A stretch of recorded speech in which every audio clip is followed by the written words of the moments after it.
지난 주일에 바울 사도는 빌립보 교회 성도들을 향하여 나의 사랑하고 사모하는 형제들이라 말하였고, 나의 기쁨이요 또 너희는 나의 면류관이라 말한 바가 있습니다. 바울 사도는 이처럼 사랑하는 빌립보 교회 성도들이 의리가 있고 또한 처음 신앙을 놓치지 아니하는 성경상에서 참으로 본받아야 되는 최고의 교회 중에 하나, 그야말로 스무나 교회와 빌라델비아 교회와 이 빌립보 교회는 아마 서로 순위를 다툴 만큼 하나님 앞에 칭찬을 듣는 교회이다, 그렇게 믿어질 만큼 훌륭한 교회였지만은 바울은 여전히 주 안에 서라, 그렇게 말씀하였다라는 것을 말씀을 드렸습니다. 그래서 지난 주일에 주 안에 선다라는 것을 말씀을 드린 것은 사단의 어떠한 강렬한 공격에도 결단코 자기가 지켜야 되는 진지를 공포와 두려움과 위협에 내몰려서 도망가는 폐잔병이나 도만병이 되지 아니하고 끝까지 빌립보 교회를 지키는 것, 자기의 신앙의 자리, 기도의 자리, 은혜의 자리, 그 직분의 자리, 가룟유다는 그 직분을 버리고 제갈 길로 가버린 것입니다. 직분을 떠나버린다는 것, 교회를 떠난다는 것, 은혜를 떠난다는 것, 예수를 떠난다는 것은 말할 것도 없지만은 예수를 나는 어디서든지 예수 믿습니다, 그런다고 되는 게 아니고, 일단 교회를 떠난다든가 직분을 떠난다든가 믿음을 떠난다든가 그렇게 된다라면 그것은 사실은 주 안에 서 있는 것이 못 되죠. 우리가 아시는 것처럼 누가복음 15장에서 15장에서 우리가 탕자의 비유에서도 보는 것처럼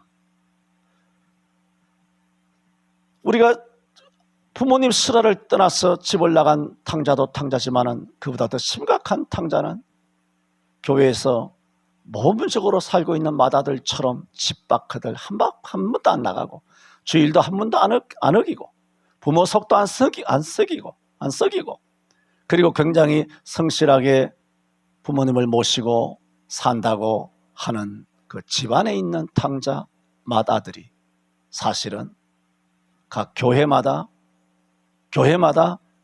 한국교회의 암적인 존재가 되고 있다. 그래서 탕자는 누가복음 15장에서 보면은 해결이 되었습니다. 아버지께 돌아옴으로써 해결이 되었습니다. 그러나 집안에 있었던 마다들인 이 집안에 있는 탕자는 성경에 전혀 해결점을 얻지 못한 채로 교회의 숙제로 남아있는 것입니다. 그러면 주 안에 선다라는 것은 일단은 우리가 가시적인 은혜의 자리, 기도의 자리, 직분의 자리, 교회의 자리를 떠나지 아니하고 빌립보를 떠나지 아니하고 교회를 지키는 것도 굉장히 중요하지만은 교회 안에서 첫 번째 아들처럼 집안의 탕자, 교회 안에 탕자가 되는 것, 그것도 실상은 주 안에 서는 자가 아니다 하는 것입니다. 한국교회의 최고의 딜레마, 최고의 문제점은 사실은 집 떠나간 탕자가 아니라 집 안에 있는 터줏대감처럼 기득권을 누리면서 기득권을 주장하면서 자기의 발언권과 직분이 계급이나 권세나 되는 것처럼 군림하고 있는 것들이 사실은 교회의 부흥을 가로막고 있다. 그것이 목사일 수도 있고 장로일 수도 있고 누구든지 그것이 될 수가 있다라는 말입니다. 그것은 주 안에 서는 것이 아니라 주와 아무런 관계없이 혼자 서 있으니 그 사람은 독불장군인 것입니다. 교회의 걸림돌이 되는 것입니다. 오늘 주 안에 서라는 제목으로 계속해서 말씀을 드리고자 하는 것은, 그러면 또 주 안에 선다는 것이 뭐냐? 오늘 세 가지로 간단하게 말씀을 드리는데, 신앙 고백에 서야 합니다. 신앙 고백에 견고해야 합니다. 자주 말씀드리는 것처럼 우리가 교회 안에서 항상 예배 때마다 하는 신앙 고백은 온실 속의 신앙 고백입니다. 그러므로 교회 안에서 하는 전능하사 천지를 창조하신 하나님 아버지를 내가 믿는다는 함께 믿는 자들끼리 하는 이 신앙 고백은 아무런 위협이나 아무런 두려움이나 없이 온실 속에서 고백하는 그런 신앙 고백에 지나지 않기 때문에 교회 안에서의 신앙 고백은 사실은 불완전한 신앙 고백임을 알아야 합니다. 아시는 것처럼 여러분, 다니엘 같은 경우, 다니엘의 세 친구 같은 경우, 그들은 신앙 고백은 온실과 같은 예배당 안에서 이루어진 신앙 고백이 아닙니다. 서슬퍼런 그런 바벨론의 느부갓네살의 면전에서 왕명을 어기면 그야말로 초계와 같이 목이 떨어져 나갈 수 있는 그런 상황에서도 왕이 먹는 진미로 내가 내 몸을 더럽히지 아니하리라 하면서 과감하게 거절하면서 열흘 동안 우리가 채식을 먹게 해달라, 열흘 뒤에 한번 비교해 보라 라고 세상 권력층을 향하여, 세상 고위층을 향하여, 나를 지배하고자 하는 그런 공권력을 향하여 우리의 의사를 분명하게 밝히는 그 다니엘과 세 친구 같은 것이 뭐냐? 그것이 제대로 된 신앙 고백입니다. 히브리 11장 23절에도 모세의 부모님을 이렇게 말하고 있습니다. 믿음으로 모세가 낳았을 때의 그 부모가 아름다운 아이임을 보고 석 달 동안 숨겨 그 뒤에 뭐라고 말하냐면은 임금의 명령을 무서워 아니하였습니다. 이것은 그 부모의 그 아들이 히브리 11장 27절에는 모세가 믿음으로 애굽을 떠나 뒤에 뭐라 그랬냐? 임금의 명령을 무서워 아니하고. 임금의 명령은 아예 무서워하지 않았어요. 임금의 명령이 무섭지만 몰래 지켜야지. 오바댜처럼 아합을 무서워했잖아요. 오바댜가 무서워했지만 오바댜가 여호와의 선지자를 100명씩 데리고 와서 50명씩 떡과 물을 먹이면서 그렇게 지내왔던 충성스러운 오바댜. 니고데모도 밤에 나왔으니까 두려움이 있었고, 아리마대도 좀 두려움이 있었고, 나다나엘도 두려움이 있었고 하는 은희하는, 숨어서 예수를 믿는 두려움을 갖고 있는 성도들도 성경에 많이 나오고 있단 말입니다. 하지만 그들도 무서웠지만은, 무서움은 있어요. 무서움은 있었지만은 그래도 하나님 여호와 신앙을 버리지 않았다는 거예요. 그런데 다니엘은 그 이상이죠. 모세는 그 이상이에요. 무서움이 아예 없었다는 겁니다. 그 부모가. 모세도 임금의 명령을 무서워 아니하고, 그리고 뒤에 뭐라고 말했느냐? 곧 보이지 않는 자를 보는 것 같이 하여 참았으며. 왜 무서워하지 않았느냐? 보이지 않는 자를 보는 것 같이 하며 참았다. 누굽니까? 하나님이잖아요. 그러므로 이 모세나 그 모세의 부모가 임금의 명령을 두려워하지 않은 이유를 성경을 뭐라고 그러냐? 두려워할 자를 두려워한 것입니다. 진짜 두려워할 자가 누구냐? 하나님이라. 하나님만 두려워하고 하나님 이외에는 무시한 거예요. 이게 되냐 말입니다. 마태복음 10장 28절에도 몸은 죽여도 영혼을 능히 죽이지 못하는 자들을 두려워하지 말고 오직 몸과 영혼을 능히 지옥에 멸하시는 자를 두려워할진저. 진짜 신앙 고백이 무엇이냐? 두려워할 자를 두려워하는 자, 하나님만을 두려워하는 자. 잠언 29장 25절에도 사람을 두려워하는 자는 올무에 걸리게 되거니와 여호와를 의뢰하는 자는 안전하리라 그랬습니다. 설교하기는 쉽습니다. 여러분도 지금 편안한 예배당 안에서 듣기는 쉽습니다. 다니엘 이야기 수천 번도 더 들었지 않습니까? 사드락 메삭 아벤느고 모세 이야기, 모세의 어머니 이야기, 요괴의 이야기, 산파 시브라와 부하가 애굽 왕의 파라오의 명령이 있어서 산의 아이를 다 집어던지라 그랬지만은 그 파라오를 겁을 안 내고 여호와를 두려워했다고 하는 이런 말씀들은 성경에서 많이 있습니다. 하지만 실제적으로 딱 부딪히면 구급 공무원 앞에서도 교통경찰 3만 원, 5만 원, 7만 원 스티커 떼는 것조차도 우리가 두려워서 벌벌 떨고 있단 말입니다. 그렇게 자존심 상할 바에는 5만 원 내는 게 낫지 않습니까? 그렇게 믿는 사람으로 자존심 구길 것 같으면 스티커 7만 원 아싸리 내는 게 낫지 않습니까? 그 7만 원에 내가 하나님의 아들이라 딸이라고 하는 존엄심을 그렇게 싸구리로 그렇게 팔아서 되겠느냐 하는 것입니다. 지금 주 안에 서라 말씀을 드리는 겁니다. 지난번에 주 안에 서라 하는 이 명제의 의미를 말씀드렸고 오늘은 구체적으로 세 가지로 말씀을 드리고 있다 말입니다. 첫 번째는 뭡니까? 신앙 고백에 견고히 서는 것. 예배당 안에서의 신앙 고백이 아니라 세상에 나가서 누가 뭐라고 하더라도 그렇다고 해서 미친 듯이 막 아무 데서나 막 이렇게 하라는 것이 아니라 정말 내가 입을 열어 예수를 증거하고 예수님 편에 서야 될 때가 있습니다. 살다 보면 다 그런 순간이 있어요. 그걸 자기가 느낍니다. 우리는 하나님의 아들이기 때문에 우리 속에 성령이 역사하기 때문에 우리 속에 성령의 감동으로 영적으로 깨달음이 옵니다. 이 순간은 내가 여호와의 편에 서서 말해야 되겠다 하는 순간이 옵니다. 1년에 매일 오는 건 아닙니다. 1년에 한두 번쯤 올 수가 있습니다. 그럴 때 우리는 과감하게 그렇다고 뭐 큰 소리 내고 뭐 이렇게 하라는 것이 아니라 정말 지혜롭게 조곤조곤하게 우리의 입장을 다니엘이 이 진미로 우리를 더럽히지 않겠다 하면서 고함을 치고 막 뒤집고 뭐 시위하고 뭐 그렇게 막 대들었습니까? 혈기를 부렸습니까? 아닙니다.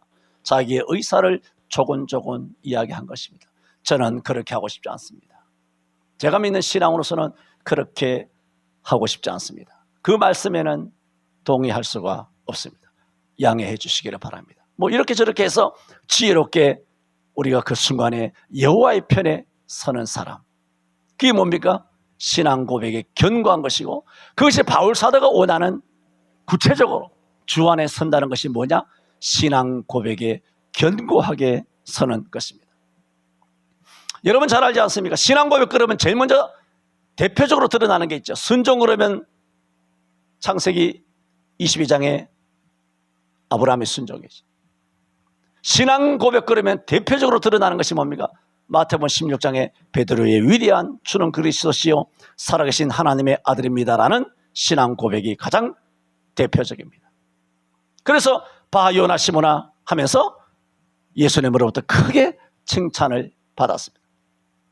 이 신앙 고백이 얼마나 위대한 신앙 고백이냐면은 마태복음 28장을 베드로의 신앙 고백 전후로 나눌 만큼 베드로의 신앙 고백은 사실은 우리 모든 믿는 자들에게 오는 영적인 교훈의 획을 긋는 신앙 고백입니다.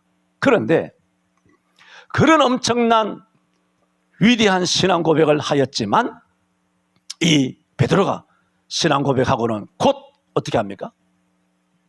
사탄이 된 거예요. 예수님께서 십자가상에서 구속의 길을 가려는 것을 가로막으면서 주여 이 일이 주께 미치지 아니하리이다 하며 예수님의 구속을 회방했지 않습니까? 그때 주님께서는 베드로를 향하여 사단아 내 뒤로 물러가라. 너가 하나님의 일을 생각지 아니하고 사람의 일을 생각하는 도다 라고 책망하시게 됩니다. 그러므로 마태복음 16장에 베드로의 위대한 신앙 고백과 연관된 말씀을 통하여 우리는 진짜 베드로의 신앙 고백은 위대합니다. 그러나 그 신앙 고백이 견고하지는 못했다는 겁니다. 신앙 고백은 위대해요. 그러나 그 신앙 고백이 견고히 서지 못했다. 그것을 지금 말씀을 드리는 겁니다. 그러므로 진짜 신앙 고백이 위대한 것은 뭐냐? 신앙 고백도 대단히 중요합니다. 그런데 더 중요한 것은 실제로 위대한 신앙 고백, 주 안에 굳게 선다는 신앙 고백에 견고한 것은 신앙 고백 그 자체가 아니라 신앙 고백 후입니다. 신앙 고백 후에 예배당에 나가서 세상에 가서 교회 바깥에서 우리가 어떻게 살아가느냐, 우리가 은행심사가 여호와의 편에 서 있느냐 하는 겁니다. 신앙 고백 후 베드로는 사실은 실패한 것입니다. 오늘 바울 사도는 너희가 주 안에 서라 하는 것은 첫째로 우리는 신앙 고백에 굳게 서야 합니다. 두 번째로 바울 사도가 빌립보 교회를 향하여 주 안에 서라 하는 것은 예수님과 동행하는데 견고히 서야 합니다. 이거 우리가 앞서서도 여러 번 말씀을 드렸죠. 우리는 예수님을 추월해서는 안 되고 예수님을 쫓아가야 한다, 예수님을 또 잘 따라다녀야 한다, 그런 말씀을 여러 번 드린 바가 있고, 이것은 우리 그리스도인들이 상식적으로 아는 교훈입니다. 그러므로 아까 신앙 고백이 교회 안에서만은 불완전한 신앙 고백이라 한 것처럼 예수님을 잘 따라다니는 것이 주 안에 서는 것이다 말입니다. 세상을 잘 따라가고 트렌드나 유행을 잘 따라다니고 남이 장애가면 나도 걸음지고 장애가고, 이렇게 자꾸 세상의 시류, 세상의 시대정신이나 세상의 정치와 평론에 따라서 TV의 뉴스와 언론을 따라서 그렇게 좌고우면하는 그런 삶은 주를 쫓는 것이 아닙니다. 여러분 자주 말씀드렸죠. 주를 쫓는다는 것은 주만입니다. 주만은 매우 추상적이지 않습니까? 말씀드렸죠? 구체적인 것은 뭡니까? 성경입니다.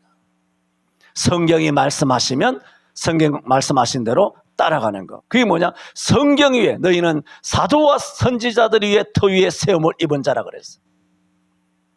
구약과 신약의 터 위에 말씀 위에 세움을 입은 자다. 교회는 다 그래요. 우리 모두가. 누구도 우리 위에 세워지는 우리의 기초가 반석이 될 수 없어요. 예수님만이 우리의 유일한 반석이에요.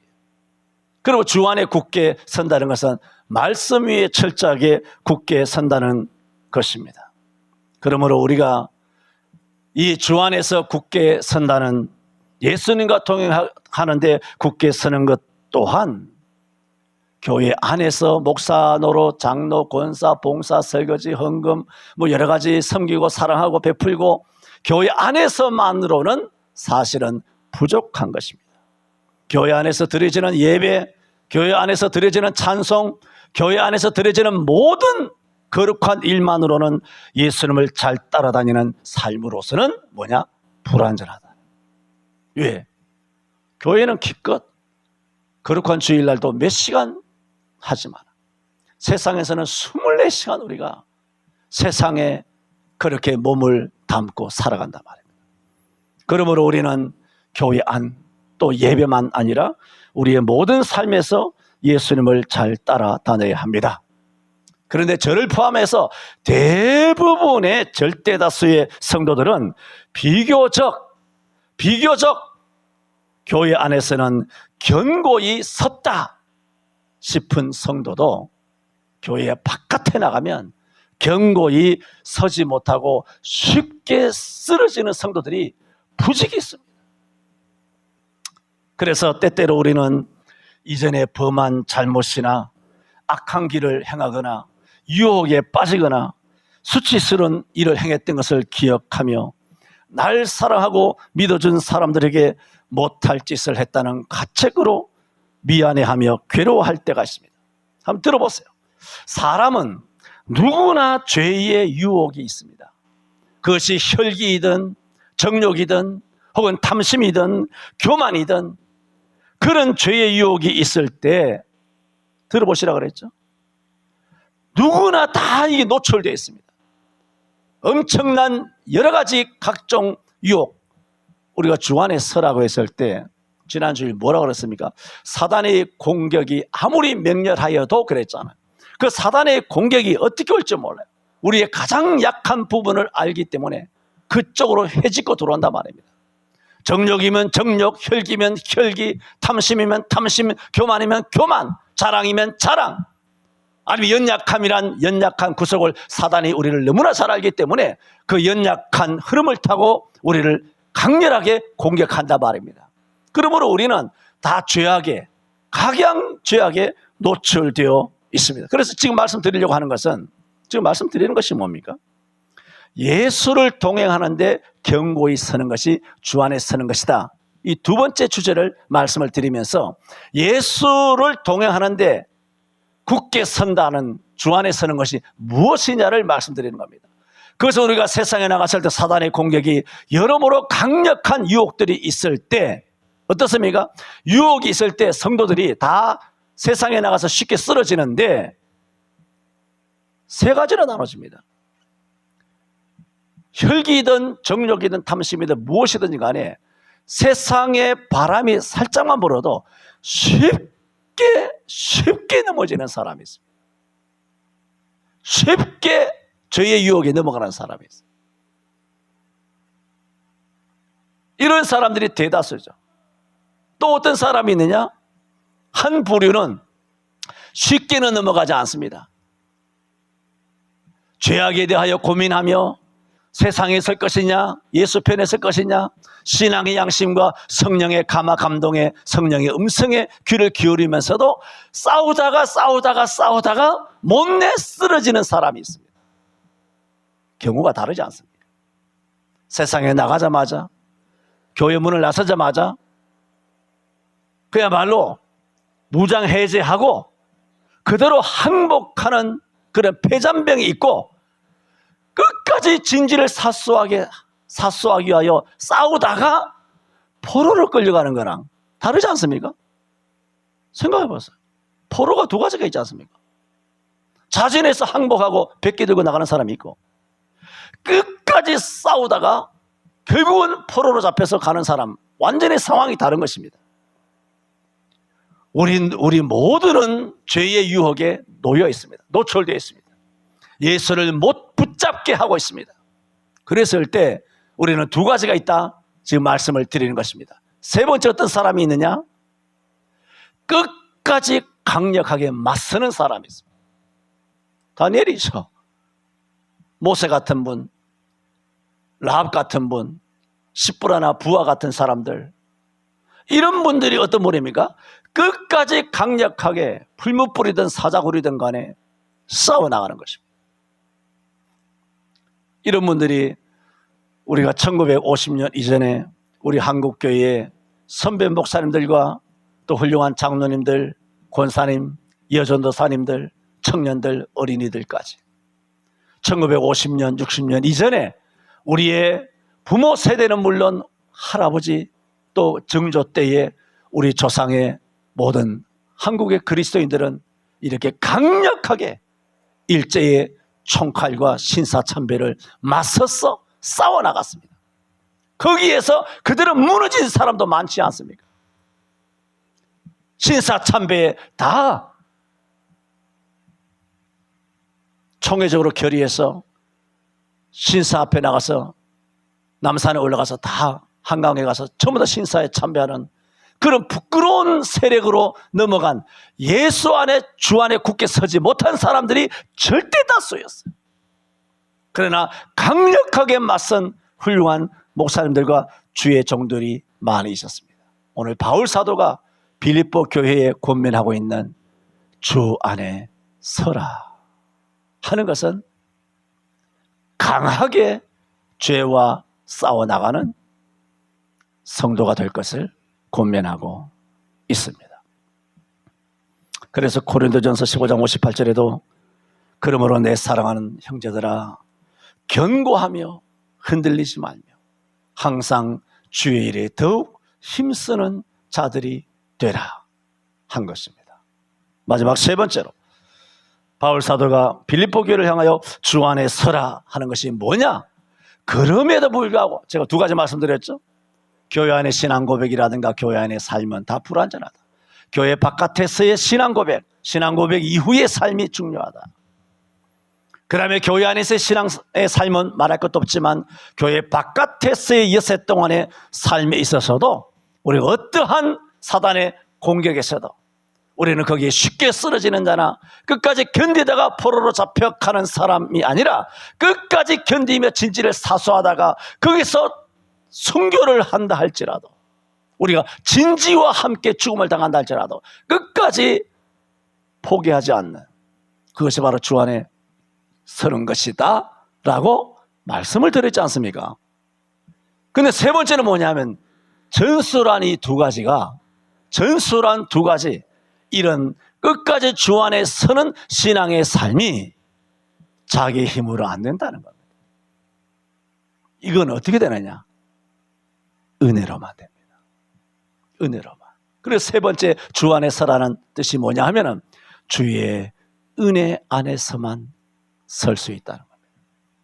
우리 서울 성천교회, 저와 여러분에게 이런 주님의 은혜 주시기를 바랍니다. 은혜 안에서 견고히 설 수 있습니다. 나의 다른 박질로 되는 게 아닙니다. 나의 결심으로 되는 게 아닙니다. 나의 의지로 되는 거 아닙니다. 나의 믿음으로 되는 게 아닙니다. 믿음을 주신 하나님의 은혜로 이 일이 이루어집니다. 그러므로 최고의 은혜가 뭐냐? 자주 말씀드렸지 않습니까? 순교의 은혜입니다. 그래서 에베소 6장 10절에도 정말로 너희가 주 안에서와 그 힘의 능력으로 강건하여지고. 어떻게 강건해질 수 있습니까? 우리의 싸움은 혈과 육에 대한 것이 아니요 정사와 권세와 이 어둠의 세상 주관자들과 하늘에 있는 악의 영들에 관한 것이다. 그러므로 하나님의 전신갑주를 취하라, 입어라. 이렇게 강력하게 권면하고 있는데, 에베소 6장 10절에 이런 모든 강력한 전신갑주를 입게 되는 것이 뭐냐? 정말로 형제들아 너희가 주 안에서와 그 힘의 능력으로, 그 힘이 누굽니까? 예수 그리스도의 힘이죠. 주 안에서와 그 힘의 능력으로 강건하여지고 그랬어요. 그러므로 우리 스스로에게서, 우리 스스로의 힘이 아니고 우리 스스로의 직분에서 힘이 나는 것이 아니에요. 직분에서. 내가 오래 예수 믿었기 때문에 강해지는 게 아니라고요. 그것은 전혀 아니에요. 제가 더 이상 지난주에 설교를 했기 때문에 더 이상 말씀을 드리고 싶진 않아서 안 하려고 합니다만은, 한 가지 말씀을 드리고자 하는 것은, 그 어린아이가, 제가 이번에 깨달은 것은 그 어린아이가 믿음을 갖고 있었다는 거예요. 난 그거 깜짝 놀랐어요. 그 어린아이가 믿음을 갖고 있었다는 거예요. 그것이 참 은혜구나. 그 어디서 나오는 거냐? 그 말씀에서 나오는 거예요. 그 은혜로 나오는 거죠. 마찬가지로 우리가 주 안에서 강건해지는 것, 그것은 어디냐? 주님의 능력 안에서, 은혜 안에서 강건해지는 것입니다. 디모데후서 2장 1절에도 바울은 영적인 아들 디모데에게 이렇게 말합니다. 내 아들아, 그러므로 내가 그리스도 예수 안에 있는 은혜 속에서 강하고. 디모데가 어떤 분입니까? 대단한 분 아닙니까? 그런데 바울은 염려가 되는 겁니다. 디모데의 직분이나 어려서부터 경건이나 그의 기도나 그것을 믿는 것이 아니라, 디모데는 정말 신뢰할 만한 아들이었잖아. 그럼에도 바울 사도는 디모데를 염려하여 내가 그리스도 예수 안에 있는 은혜 속에서 강하여지기를 디모데를 권면한 것입니다. 우리는 알아야 합니다. 오늘 바울 사도가 주 안에서 서라, 빌립보 교회를 말한 것이나, 디모데에게 권면하는 것이나, 오늘 에베소 6장 10절에서 권면하는 것이나, 성경 전체에서 권면하는 것은 우리가 신앙 고백한 다음 그 후 삶을 제대로 살아낼 수 있느냐, 우리가 교회 안에서 그런 충성되는 것처럼 교회 바깥에서도 제대로 예수 그리스도를 붙여차서 그런 삶을 살 수 있느냐? 어렵습니다. 누구 안에서만 되느냐? 주 안에서. 주 안에서는 뭐냐? 주님의 은혜 안에서만 견고해지고 강하게 된다라는 말입니다. 그러므로 주 안에 서라, 이런 말씀으로 신앙 고백에서 견고히 서라, 주님을 쫓는데 견고히 서라, 은혜 안에서만 견고하게 된다. 이 바울 사도의 이 주 안에 서라 하는 이 세 가지 메시지를 빌립보 성도들에게 남기고 있는 말씀의 결론이 뭐냐 하면 자기를 신뢰하지 말라는 겁니다. 내가 기도했다, 내가 목사다, 내가 능력받았다, 내가 은사 받았다, 내가 회개했다, 내가 기도했다. 자기를 신뢰하면 넘어진다는 겁니다. 절대로 우리는 우리 자신에 대한 어떤 자부심도 주 안에 서는데, 견고하게 서는 데 있어서 자기라고 하는 것이 방해가 되는 걸 알아야 합니다. 그래서 마태복음 16장 24절에도 아무든지 나를 따라오려거든 자기를 부인하고. 저와 여러분이 자기가 있잖아요. 자기. 지금 앉아있는 여러분의 자기, 지금 실존하고 있는 우리 자기, 이것은 은혜 속에서 강하게 되는 데 있어서 최고의 방해가 뭐냐 하면 우리 자신이. 주님은 너무나 잘 알기 때문에 자기를 부인하라 라고 말씀하고 있습니다. 우리는 오직 은혜 안에서만 강해질 수 있습니다. 직분이 우리에게 절대로 강하게 해주지 못합니다.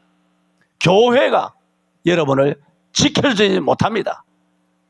큰 교회가 여러분을 지켜주지 못합니다. 그러면 큰 교회 가면 다 신앙.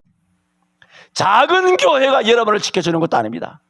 그러면 작은 교회에 가면 그 교회가 여러분을 지켜주겠죠.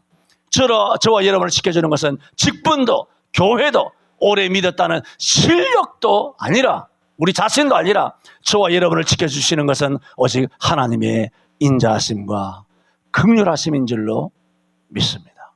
주 안에 굳게 서는 피로 값지고 산 우리 서울 소로교회와 우리 모두가 되시기를 바랍니다. 기도합니다. 주님, 우리 교회를 예수님 피로 값지고 세워서 지난 28년, 29년 가까운 세월 동안 말씀의 반석 위에 굳게 세워서 여러 가지 쓰러지고 넘어지고 자빠지고 실패하고 실수하고 범죄할 때도 많이 있었지만은 아버지께는 인자하심과 풍성한 긍휼이 있으므로 우리를 불쌍히 여기셔서 지난 세월 동안 사망의 음침한 골짜기로 다닐지라도, 또 우리가 눈물 골짜기로 통행할지라도 그것으로 많은 샘의 곳이 되게 하며 이런 믿어 은택을 입히게 하여 주시고, 우리가 또한 각기 그곳에서 나타나서 믿음으로 여기까지 살아올 수 있도록 은혜 안에 강하게 하여 지켜주심을 주께 감사드립니다. 앞으로의 내일도 주여 주님의 은혜에 의탁하오니 주여 우리 교회를 지켜 주옵소서. 예수님 이름으로 기도하옵나이다. 아멘.